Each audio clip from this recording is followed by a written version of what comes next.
and to have more clarification over the latest in Ukraine and precisely over the expected meeting, I'm joined live by Mr. Ruslan Bortnik, who is the director of Ukrainian Institute of Politics from Kiev. Mr. Ruslan, what can we expect from these talks given the widespread skepticism about this resolution?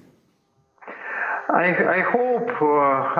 would hope there's some kind of peacemaking process which lead us to the pause in the on the battlefields, on heavy clashes which are going around me now.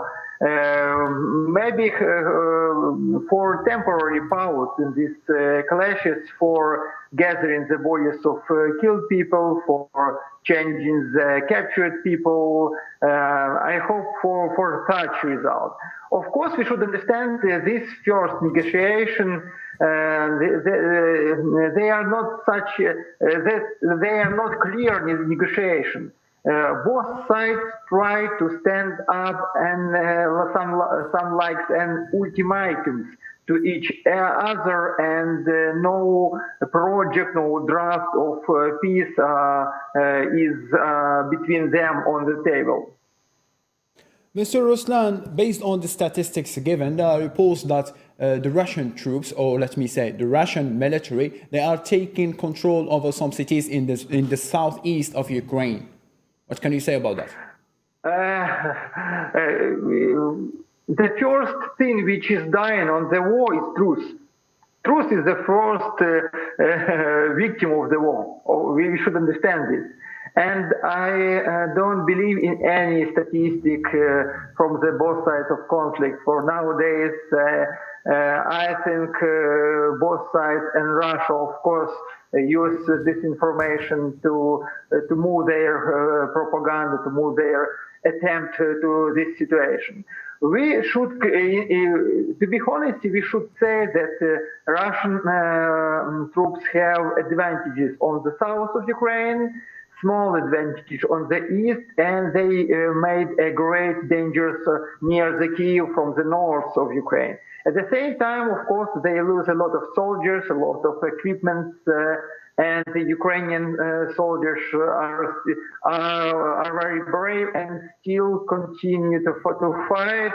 No disorganization, no panic on the streets, on the fields, as they see.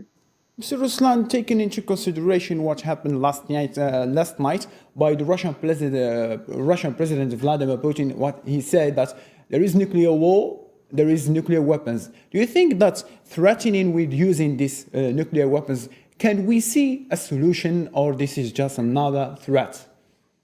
Oh, it's very difficult question. As I think Mr. Putin said about nuclear weapon, to make a scary Western countries, United States and Western Europe, which are helping nowadays Ukraine a lot with the ammunition, with the finance. Russia tries to push Western partners of Ukraine.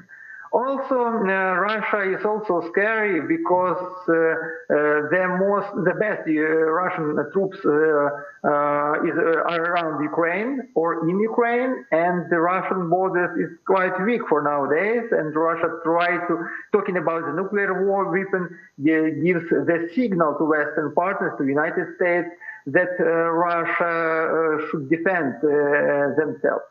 But even talking from this position, we should understand that there is a little possibility of using nuclear weapon in this war from the Russian side or on different sides.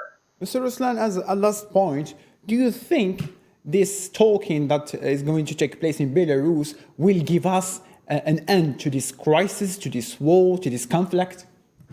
Unfortunately, no.